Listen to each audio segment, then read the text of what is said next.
भोला सुबह सुबह अपने कुल्हाड़ी को लेकर जंगल की ओर जाने लगा। भोला रोज लकड़ियाँ तोड़कर लाता और गांव में जाकर बेचता। जो भी थोड़े पैसे मिलते उससे जैसे तैसे अपना पेट भरता। उस दिन जब भोला लकड़ी काटने गया, उसने देखा कि बहुत सारे पेड़ पहले से ही कटे हुए हैं। फिर अरे ये क्या, लगता है आज कलुआ मुझसे पहले आकर लकड़ियाँ तोड़कर चला गया। वैसे भी कलुआ को तो मुझसे बहुत ज्यादा लकड़ियों की जरूरत होती है, इसीलिए आया होगा। चलो अब जंगल के और अंदर जाना होगा। भोला और अंदर चला गया। उसने देखा कि बीच जंगल में बहुत से पेड़ थे। उन पेड़ों को देखकर अरे वाह, यहाँ पर तो बहुत सारे पेड़ हैं। अगले 2 महीनों तक भी रोज लकड़ियाँ काटूं तो भी कम नहीं पड़ेंगी। भोले ने पेड़ काटने के लिए कुल्हाड़ी उठाई। तभी उसने देखा कि ऊपर एक बंदरिया अपने नवजात बच्चे के साथ उस पेड़ पर बैठकर फल खा रही थी। वो बंदरिया इतने प्यार से अपने बच्चे को पकड़कर बैठी थी कि उनका प्यार देखकर भोला रुक गया। ये क्या करने जा रहा था मैं? अगर मैंने ये पेड़ काट दिया, माँ बंदरिया और उसके बच्चे का घर टूट जाएगा। नहीं, मुझे ऐसा नहीं करना चाहिए। शायद इस पेड़ पर बहुत सारे फल हैं, इसीलिए ये बंदरिया यहाँ रहती होगी। चलो मैं कोई ऐसा पेड़ काटता हूँ जिस पर किसी जानवर या पंछी का घर ना हो। भोला और आगे चला गया। उसने अपनी जरूरत के अनुसार लकड़ियाँ काटी और उन्हें बेचने चला गया। ऐसे ही दिन बीतते रहते हैं। भोला रोज उस बंदरिया और उसके बच्चे को देखता। कभी कभी भोला बंदरिया को खिलाने के लिए घर से रोटी भी ले आता। एक दिन जब भोला लकड़ी काटने गया, तब उसने देखा कलुआ उसी पेड़ पर कुल्हाड़ी चला रहा था जिस पेड़ पर उस बंदरिया रहती थी। कलुआ को उस पेड़ को काटते देख अरे कलुआ, ये क्या कर रहे हो? ये कैसा सवाल है? भगवान ने आंखों की जगह बटन लगाकर भेजा है क्या? दिखाई नहीं देता? लकड़ी काट रहा हूँ। वो तो मैं देख रहा हूँ कलुआ, लेकिन इस पेड़ की लकड़ी क्यों काट रहे हो? किसी और पेड़ की लकड़ी काटो। पेड़ पर देखो, एक बंदरिया का घर है, उसके साथ उसके नवजात शिशु भी है कलुआ। तो क्या हुआ? वो बंदरिया किसी और पेड़ पर चली जाएगी। इतने सारे पेड़ तो हैं। लेकिन कलुआ, लेकिन वेकिन कुछ नहीं। चल निकल जा यहाँ से। आया बड़ा मुझे सिखाने वाला। और सुन, इस पेड़ को तो पूरा मैं ही काटूंगा। ये ध्यान रखना, तुझे चाहिए तो कहीं और चला जा, नहीं तो ये देख रहा है ना कुल्हाड़ी, मुझे जरा सी भी देर नहीं लगेगी इस कुल्हाड़ी को तुझ पर चलाने में। कलुआ पेड़ काटने लगा। भोला बेचारा चाह कर भी कुछ नहीं कर पाया और आगे चला गया। दोपहर के समय जब भोला जंगल से लौट रहा था, तब सपने देखा कि कलुआ ने वो पूरा पेड़ काट डाला था। भोला को बहुत बुरा लग रहा था। तभी उसकी नजर पेड़ के एक बड़े लकड़ी के नीचे गई। वो बंदरिया उस लकड़ी के नीचे मरी पड़ी हुई थी। उसे देख भोला के आंखों में आंसू बहने लगे। भोला को लग रहा था कि शायद उसके बच्चे की भी मौत हो गई है। भोला उस बंदरिया के पास गया। तभी उसने देखा कि बंदरिया ने मरते हुए भी अपने बच्चे को अपने गोद में सुरक्षित रखा था। हे भगवान, तेरी महिमा अपरंपार है। इस बंदरिया ने मरते हुए भी अपने बच्चे को गोद में सुरक्षित रखा है। सच में माँ आखिर माँ ही होती है। लेकिन अब इस बच्चे का क्या होगा? कलुआ भी कितना दुष्ट है। मैंने बताया था उसे इस पेड़ पर इस बंदरिया का घर है, लेकिन उसने मेरी बात नहीं सुनी। फिर भोला ने गड्ढा खोदकर बंदरिया के शव को उस गड्ढे में डाल दिया। फिर उसके बच्चे को अपने गोद में उठाकर अपने साथ उसे घर ले आया। उस दिन एक बात से भोला अपने छोटे भाई की तरह उस बंदर को साथ रखने लगा। एक दिन भोला लकड़ी काटने गया था। तब क्यों भोला, सुना है तूने किसी बंदर को पाल रखा है? अरे खुद का पेट तो तुझसे भरता नहीं, अब उस बंदर को क्या खिलाएगा? वो वही बंदर है कलुआ, जिसकी माँ के तुम हत्यारे हो। मैंने तुम्हें कहा था कि उस पेड़ पर उस बंदरिया का घर है, फिर भी तुमने वो पेड़ काट दिया। वो बंदरिया पेड़ से गिरकर मर गई, इसीलिए मुझे इंसानियत के नाते उस बंदर को अपने साथ ले जाना पड़ा। अगर मैं उसे नहीं ले जाता तो इस जंगल में ऐसे ही उसकी मौत हो जाती। हाँ तो तू बड़ा दयावान है ना। सारी दुनिया की इंसानियत और अच्छाई एक तुझ में ही भरी हुई है ना। कलुआ, मेरी तुमसे विनती है कि आगे से तुम कोई भी पेड़ काटते समय थोड़ा ध्यान दो कि किसी जानवर पंछी का घर न टूटे। ए भोला, मैंने पहले भी एक बार तुझसे कहा था कि तू मुझे मत सिखा। जब तूने कुल्हाड़ी हाथ में लेना सीखा था ना, उसके कई साल पहले से मैं लकड़ी काट रहा हूँ। तू कौन होता है मुझे सिखाने वाला? रुक, तुझे अभी मजा चखाता हूँ। ऐसा कहकर कलुआ ने भोला को पीटना शुरू कर दिया। उसे पीटने के बाद भोला को उसने चेतावनी भी दी कि आगे से अगर वो इस गांव में लकड़ी काटने के लिए आएगा तो उसे अपनी जान से हाथ धोना पड़ेगा। बेचारा भोला घर आ गया और बंदर से बात करने लगा। चलो दोस्त, अब इस गांव से हमारा ताना पानी उठ गया है। उस कलुआ ने मुझे पीटकर साफ साफ चेतावनी दे दी है। अब अगर जान बचानी है तो इस गांव को छोड़कर जाना ही बेहतर होगा। चलो हम कहीं और जाकर हमारी अपनी दुनिया बसाएंगे। भोला बंदर को अपने कंधे पर बिठाकर गांव से कहीं दूर जाने के लिए निकल गया। दिन बीत रहे थे और भोला दर बदर भटकते हुए काम की तलाश कर रहा था। ना तो उसे काम मिल रहा था और ना उसके रहने का कोई ठिकाना था। जैसे तैसे अपने लिए और बंदर के लिए वो एक वक्त का खाना जुटा पा रहा था। एक दिन ऐसे ही वो थक कर एक पेड़ के नीचे बैठा हुआ था। बंदर उसकी गोद में सोया हुआ था। तभी वहाँ एक योगी बाबा आए। प्रणाम योगी बाबा, कल्याण हो पुत्र। एक बात बताओ, तुम इस बंदर को ऐसे गोद में लेकर क्यों बैठे हो? बाबा, इसने अपनी माँ को खो दिया है। इसका इस दुनिया में कोई नहीं है, इसीलिए मैं इसे अपने साथ अपने घर ले आया था। लेकिन हमारे गांव के एक गुंडे की वजह से मुझे गांव छोड़ना पड़ा। अब मैं काम और सर पर छत ढूंढते हुए दर दर भटक रहा हूँ। पुत्र, तुम्हारा हृदय सच में कोमल है। तुमसे किसी का भी दुख नहीं देखा जाता। तुमने इस अनाथ बंदर की जिम्मेदारी लेकर इसे एक परिवार दिया है। तुम अगर चाहो तो मेरे साथ मेरे आश्रम में रह सकते हो। मेरे आश्रम में मेरे कुछ शिष्य रहते हैं और कई बार कितने साधु भी आते हैं। उनके भोजन और रहने की व्यवस्था की जिम्मेदारी अगर तुम उठाओ तो मुझे बहुत आनंद होगा। ये तो मेरी खुशनसीबी है बाबा, मुझे आपके साथ रहने में सचमुच खुशी होगी। लेकिन बाबा, मेरा ये बंदर भी मेरे साथ आएगा, मैं इसे कहीं नहीं छोड़ सकता। हाँ पुत्र, तुम इसके साथ आ सकते हो। भोला बाबा के साथ उनके आश्रम चला गया। भोला अब योगी बाबा के आश्रम में सफाई, भोजन व्यवस्था, हवन की सामग्री ले आना, बाबा जी के शिष्यों की सहायता करना, ऐसे सारे काम करने लगा। भोला का बंदर हमेशा उसके साथ रहता था। योगी बाबा भोला का काम और उसकी काम के प्रति निष्ठा देखकर खुश थे। बाबा हमेशा अपने बाकी शिष्य और साधुओं से भोला की तारीफ करते थे। बाबा जी का एक शिष्य था मानिक, जो भोला की तारीफ से बहुत जलता था। उसे लगता था कि भोला तो एक साधारण लड़का है, फिर भी बाबा जी उसकी बड़ी तारीफ करते हैं। जबकि मैं इतनी पढ़ाई करता हूँ, वेद पाठ करता हूँ, फिर भी बाबा जी को मेरी कोई अहमियत नहीं है। एक दिन, मानिक भैया, ये लीजिए, आपके लिए ये ताजे फल लेकर आया हूँ। भोला, आजकल तुम ज्यादा आलसी हो चुके हो। तुम्हें ज्यादा खाना ना पकाना पड़े, इसीलिए तुम ये फल लेकर आते हो। ऐसी बात नहीं है भैया, वो बाबूजी ने आज सबको फलहार करने को कहा है, इसीलिए मैं फल लेकर आया था। भोला बात कर ही रहा था कि तभी उसका दोस्त बंदर आया और उसने मानिक के फल खा लिए। अरे अरे, ये क्या? अरे संभालो तुम्हारे इस बंदर को, पूरे आश्रम को सर पर उठाकर रखा है। ये बंदर मेरे फल खा गया। भोला, अभी के अभी इस बंदर को भगाओ इस आश्रम से, नहीं तो मैं योगी बाबा से इसकी शिकायत करूंगा। मानिक भैया, मैं आपसे माफी मांगता हूँ और आपके लिए और फल लेकर आता हूँ, लेकिन मेरे इस भाई को मैं अपने से अलग नहीं कर सकता। मानिक को भोला पर बहुत गुस्सा आया। उसने योगी बाबा से भोला की शिकायत की, लेकिन बाबा जी ने भोला का पक्ष लेकर मानिक को ही सुना दिया और ध्यान मग्न हो गए। आज तो हद हो गई, इसकी वजह से गुरुजी ने मुझे डांटा। इसका कुछ करना ही पड़ेगा, लेकिन इस तरह कि मेरा नाम कहीं न जाए और इसकी छुट्टी हो जाए। कुछ दिन के बाद योगी बाबा को उस गांव के राजा ने अपने राजमहल में आने का आमंत्रण दिया। योगी बाबा अपने शिष्यों के साथ भोला को लेकर राजमहल चले गए। राजा ने उनकी बड़ी आओ भगत की। 2 दिन राजमहल में रहने के बाद सब आश्रम लौट गए। फिर 2 दिन के बाद राजा अपने कुछ दास और प्रधान के साथ आश्रम आए।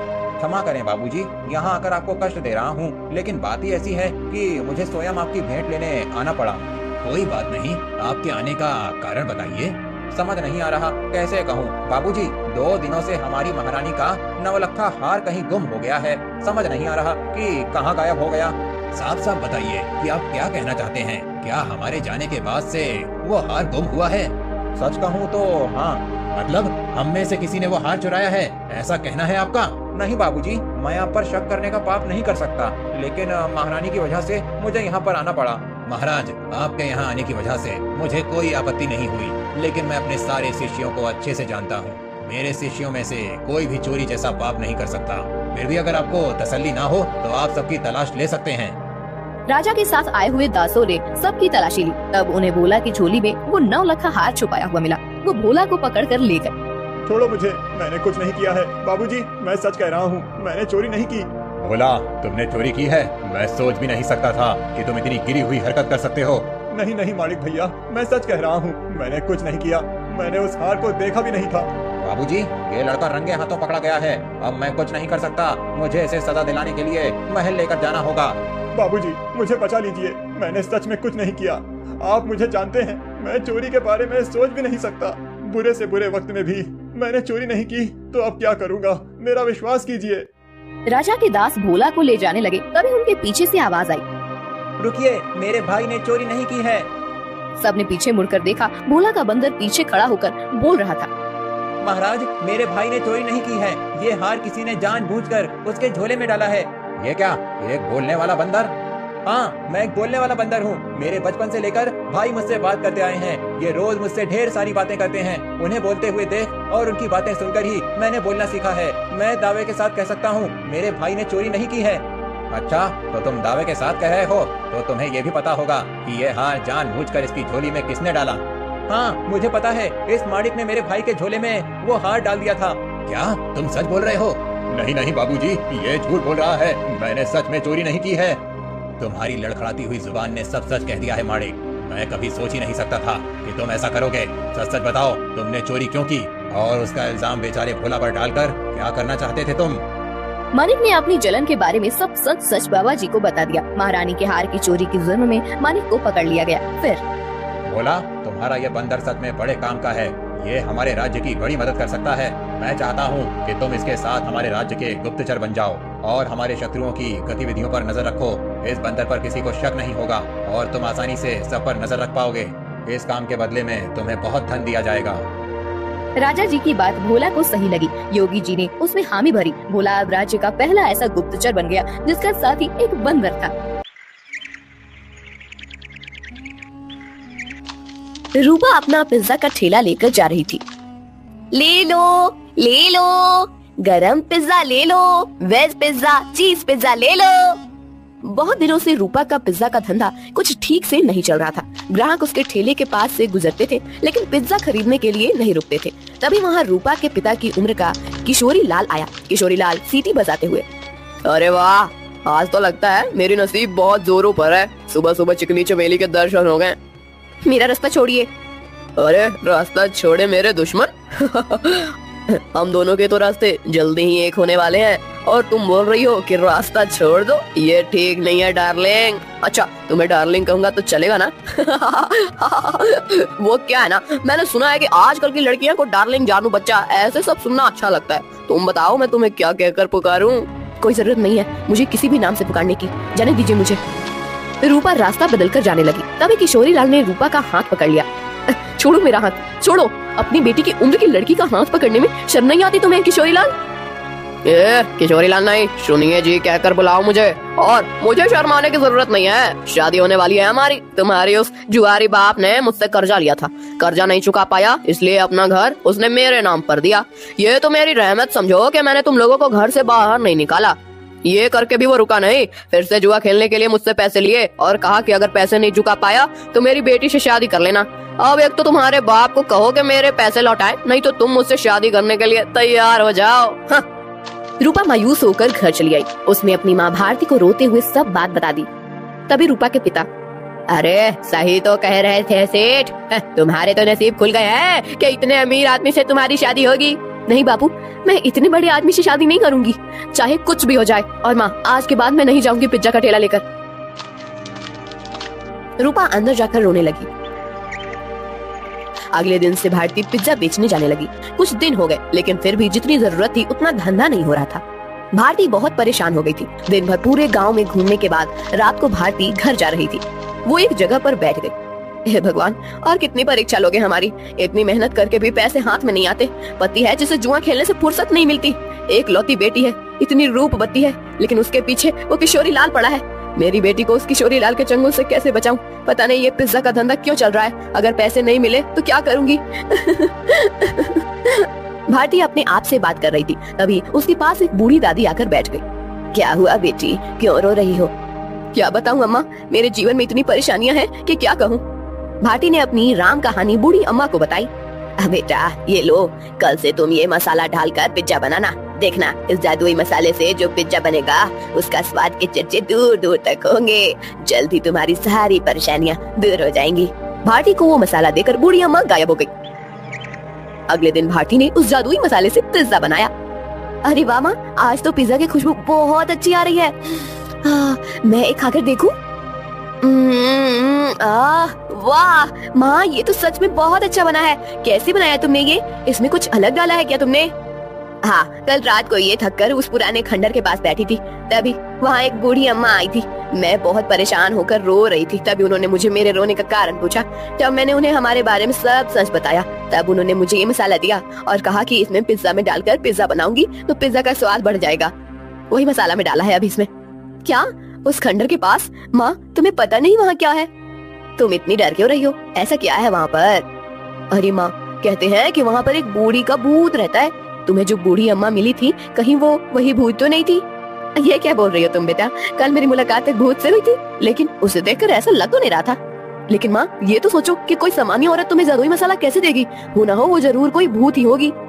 अब वो कोई भी हो, क्या फर्क पड़ता है? अगर उसके इस मसाले की वजह से हमारे पिज्जा की बिक्री बढ़ गई तो अच्छी ही है ना। सोचो, हम उस किशोरी लाल के सारे पैसे चुका देंगे तो उसे तुम्हारा पीछा छोड़ना होगा। हाँ, ये बात तो है।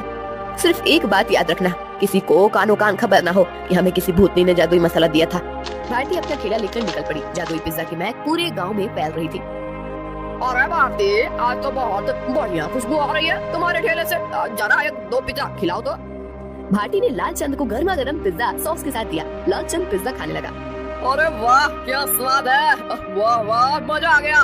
भारती, क्या खूब पिज्जा बनाया है आज तुमने, सच में दिल खुश हो गया। वैसे तो मुझे ये पिज्जा कुछ खास पसंद नहीं है। ये तो सारे नए जमाने के चोचले हैं, लेकिन उसकी सुगंध इतनी अच्छी आ रही थी कि मेरा जी मचल गया। ओह, ये लो पैसे, और एक काम करो, 4 पिज्जा पैक करके देना, घर पर ले जाता हूँ, बच्चों को बहुत पसंद आया। लालचंद की आवाज सुनकर कुछ और लोग वहाँ आ गए और पिज्जा खरीदने लगे। भारती बहुत ज्यादा खुश हो गई क्योंकि आज उसकी बोनी ही एकदम बढ़िया हो गई थी। कुछ देर के बाद भारती गांव से होकर कॉलेज पर चली गई। कॉलेज के बहुत सारे बच्चों ने पिज्जा खरीदा। दोपहर तक सारे पिज्जा खत्म हो गए। भारती घर आ गई। माँ, इतनी जल्दी आ गई आज? अरे पूछो ही मत, आज तो गजब हो गया सच में। उस मसाले ने तो कमाल कर दिया। जब मैं यहाँ से निकली, थोड़ी दूर पर लालचंद सेठ मिल गए। पिज्जा की खुशबू से गीचे चले आए। 2-3 पिज्जा खा लिए उन्होंने और 4 पैक करके घर ले गए। इतनी तारीफ कर रहे थे पिज्जा की कि क्या ही बताऊं। उनकी आवाज सुनकर कुछ और गांव वाले आए और उन्होंने भी पिज्जा खरीद लिया।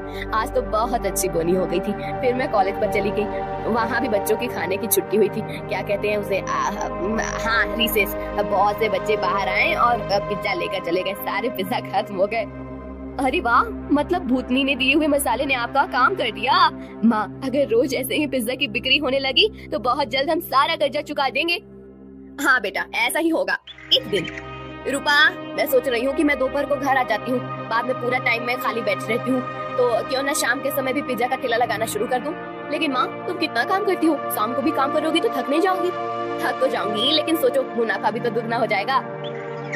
अगले दिन से भारती शाम के समय भी जादुई पिज्जा का ठेला लगाने लगी। उसे दुगना मुनाफा होने लगा। कुछ दिनों में भारती के पास बहुत सारे पैसे जमा हो गए। एक दिन वो कर्ज के सारे पैसे लेकर किशोरी लाल के कोठी पर चली गई। आओ आओ भारती, आज सुबह सुबह मेरी कोठी पर। लगता है शादी की बात करने आई हो। किशोरी लाल, मैं पागल नहीं हूँ जो मेरी रूपवती बेटी का हाथ उसके बाप की उम्र के आदमी के हाथ में दे दूं। बिल्कुल तुम पर ही गई है तुम्हारी बेटी। कुछ दिन पहले वो भी यही कह रही थी, लेकिन शायद तुम दोनों को अभी तक समझ नहीं आया है कि रमेश ने ही मुझसे वादा किया है कि अगर उसने लिए हुए कर्जे को वो चुका नहीं पाया तो वो रूपा का हाथ मेरे हाथ में दे देगा, और तुम लोग तो मुझे पैसे वापस करने से रहे। तो तुम्हारे पास चारा ही क्या है? अपने सपनों से बाहर आओ किशोरी लाल। कहीं ये कांच का सपना टूट गया तो उस टूटी हुई कांच के टुकड़े आंखों में चुभ जाएंगे और आंखों से खून बहने लगेगा। ये लो, मैं पैसे लेकर आई हूँ। तुम्हारा सारा कर्जा सूद समेत लौटा रही हूँ। क्या? कैसे? वो भी इतने सारे पैसे आए कैसे तुम्हारे पास? ये ले तेरे पैसे, और आगे से मेरे दरवाजे पर आने की जरूरत मत करना। और हाँ, मेरी बेटी को आंख उठाकर भी मत देखना आज के बाद। भारती किशोरी लाल के कोठी से चली गई। किशोरी लाल अपने कंप्यूटर के सामने बैठकर स्टॉक एक्सचेंज में ट्रेड करने लगा। कुछ दिनों के बाद भारती को कॉलेज के कैंटीन में पिज्जा बनाने का काम मिल गया। उसने अब पिज्जा का ढाबा शुरू कर दिया था। दोपहर में भारती कॉलेज के कैंटीन में काम करती थी और शाम को रूपा के साथ मिलकर अपना पिज्जा ढाबा चलाती थी। एक दिन किशोरी लाल के कोठी पर, पापा, आप ऐसे सर पर हाथ रखकर क्यों बैठे हैं? क्या बताऊं बेटी, कुछ दिनों से शेयर्स लगातार गिर रहे हैं। मुझे बहुत बड़ा लॉस हो गया है। क्या? तो अब आप क्या करेंगे? आप अब क्या, जितना भी पैसा बचा है उसे भी लगा देता हूँ। अगर 2 दिनों में शेयर्स ऊपर चले गए तो डूबे हुए सारे पैसे वापस मिल जाएंगे। लेकिन अगर ऊपर नहीं गए तो? शुभ शुभ बोल कल हुई। एक तो मैं पहले ही इतने टेंशन में हूँ और तू ऐसी बातें कर रही है। जा अब यहाँ से। 3 दिन बीत गए लेकिन शेयर मार्केट ऊपर नहीं आया। किशोरी लाल के बचे खुचे पैसे भी डूब गए। उसे अपनी कोठी भी बेचनी पड़ी। अब किशोरी लाल रास्ते पर आ गया था। किशोरी लाल को लॉस से इतना धक्का लगा कि उसकी हालत बहुत खराब हो गई और उसने बिस्तर पकड़ लिया। घर की जिम्मेदारी अब सीकल पर आ गई। गाँव में ही एक छोटे से टूटे फूटे घर में दोनों रहने लगे। 3 महीने के बाद, पापा ये लीजिए, दवाई पी लीजिए। बेटा, दवाई के लिए पैसे कहाँ से आए तुम्हारे पास? पापा, मैं एक जगह करती हूँ, उससे जो पैसे आते हैं उसी में दवाई लेकर आई हूँ। और पापा, मैंने इस घर का किराया भी दे दिया है और खाने के लिए राशन भी भर दिया है। अब आप सो जाइए, मुझे काम पर जाना है। ये सब उस भारती की वजह से हुआ है। जिस दिन से वो आकर मुझे खरी खोटी सुना कर गई, उसकी बेटी भी हाथ से चली गई। मैं छोड़ूंगा नहीं उस भारती को। पापा, आप तो समझिए, इसमें भारती चाची की कोई गलती नहीं है। रूपा मेरी उम्र की है। उसके साथ शादी की बात करने के बारे में सोचते हुए आपको ही शर्म आनी चाहिए थी। कौन सी माँ चाहेगी कि उसकी बेटी की शादी ऐसे आदमी से हो? मुझे बहुत दया आ रही है उन पर। दया तो उन्होंने हम पर दिखाई है पापा। मैंने आज तक आपको बताया नहीं, लेकिन हमारा घर जो चल रहा है ना, वो उनकी वजह से है। मैं भारती चाची के ढाबे पर ही काम करती हूँ। क्या सच? हाँ पापा, आपने उनके साथ इतना बुरा किया, उनका घर ले लिया, फिर भी उन्होंने हमारे बुरे वक्त में हमें सहारा दिया है। किशोरीलाल शीतल की बात सुनकर हक्का बक्का रह गया। उसने भारती को घर बुलाकर माफी मांगी। रूपा से बदतमीजी करने के लिए रूपा से भी माफी मांगी। शीतल भारती के साथ काम करते हुए पैसे कमाने लगी और धीरे धीरे उनकी भी जिंदगी सुधर गई।